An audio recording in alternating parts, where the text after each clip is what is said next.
Hi, it's Greg, and today let's see how to efficiently migrate your lead database in your new HubSpot portal. Whether you choose HubSpot as your first CRM or you want to switch technologies to develop your business through HubSpot, there is a huge chance that you already have a lead database to import into your new HubSpot portal. In this video, we will not take care about all the technical limitations, but we will see the best practices to import your database and how to make it efficiently in HubSpot. The first thing to understand is HubSpot offers you two different methods to import your lead database in HubSpot. The first one I call the classic import, and the second one is synchronized import. So first of all, what is synchronized import is a feature of HubSpot that is natively integrated with 100 plus SaaS that deal with lead information. On HubSpot Marketplace, you can find all the different SaaS that are natively synchronized to HubSpot to simplify your lead data migration. If you're using a well-known CRM, there's a huge chance that this CRM is on this list.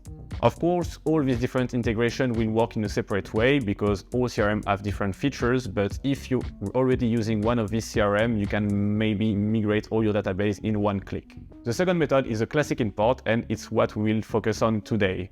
The goal is to just import a CSV or Excel sheet with all your lead information to transfer it to HubSpot. Why we focus on this one? Because it will apply to most of people and it gives us a lot of flexibility in terms of sorting and cleaning our database. The first step in your lead database migration is to create one or several export files, so CSV or Excel sheets. Retrieving this raw file is a good excuse to clean and optimize our database for HubSpot. To do so, ask yourself two different questions. First, what information I want to send to HubSpot? And second one, are all my information in the good nomenclature, all uniformized and all optimized? For instance, are all my phone numbers starting with plus something?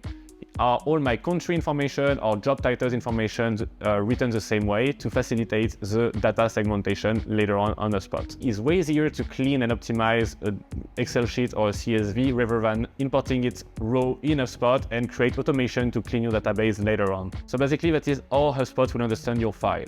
First of all, you will have columns or properties and lines are records, so contacts, company, transaction, etc. If we take Leslie Knope example, we have Leslie Knope. The column C will populate the email address, the column D will populate the favorite foods property, and the column E will populate the phone number. In our example of importing contact, each line is therefore equivalent to a contact, and the properties mentioned by each column will be fed by the value corresponding to the line of the contact. So it's important to take the time to create an optimized and clean import file to make our life easier when we will import it to HubSpot. Now that we design our import files, it's important to prepare our HubSpot portal to receive those information. So HubSpot will give you a lot of native properties to collect and store information, but for instance, the favorite food properties is not native to HubSpot. So basically, you will have to create every single properties that correspond to information you want to transfer to HubSpot that are not taken into account by HubSpot now. To do so, go to Settings, Properties, Contact properties, and create property. Then create properties corresponding to all the desired information you want to store. In our case, the favorite food property is filled manually by the lead, so we choose the type text on single line. It's important to really take care of what kind of information you want to store, how you want to store it, and how you want to generate it to be able to choose a good property type for all of your properties. Repeat this process for each properties you want to store and you're ready to go. Now that we prepare an optimized import file and we prepare our HubSpot portal to get all the information we need, we will see two examples of lead migration. The first one is a basic import with a single object file, and the second one is a complex import with multiple object files. So first of all, the basic import, the single object one. So what is the object in HubSpot is contact, companies, deals, etc., etc. So basically one line in a database. In our case, we will take the example we saw before and import a list of contacts. So our single object is contacts. When you look at this file, there is like the first name, last name, email address, favorite food, and mobile phone number, which are all contact properties. So when importing your files, you will choose the left option, which is classic import. Then you will have three options. Select import from a file. Then you need to select the number of files you want to import. In our case, just one. Then you will have to choose between single object or multiple objects. We want single object, and then you will choose the object corresponding to your import, here contact. Then you simply need to drag and drop your import file to your HubSpot portal and start mapping your properties. So you will now arrive at the mapping window. If you name your columns the same as your HubSpot properties, the mapping will be automatic. Mapping status will be indicated in column 1. If not, you will need to modify column 2 and 3 to match your columns to different HubSpot properties. The interest of column 4 is if you are updating some existing records. So basically, if you import a list of leads that are already in your database, you can choose to don't overwrite the new information on these specific properties. Take the time to check every single line to be sure all the information are mapped to the good properties in your HubSpot portal. Once validated, remember to create a list of the imports so that you can easily identify the different leads in the event of a potential problem. You must also check the consent box in order to validate the import on HubSpot. After a few seconds or minutes, depending on the size of your import file, you will find all the information you import in your lead database in your portal. Now let's see a complex import, so something a bit more interesting and more challenging that will concern multiple objects. The main strength of HubSpot is to be able to associate different objects with each other. For instance, we have this specific contact that works for this company. They have a deal going on, and we have a specific task to do with this specific lead. So basically, when we migrate our data, we don't want to lose all this association. So we will create a multiple object import. So let's take a new import file now. What can we see? We see that we have contact information with their company information and some task information linked to this contact. So we take back the Leslie Knope example. We have first name, last name, email, phone, and favorite food, which are contact information. Company name and domain name, who are company information, and specific task, like calling task due to 4th of April 2024. So now you can start a new import choosing multiple object import. And then you need to select only the objects and activities you want to import. So in our case, we have contacts, companies, and task. And as in our previous example, take the time to check the mapping carefully. Everything looks good in our example, except for a company property that has been mapped to a contact property.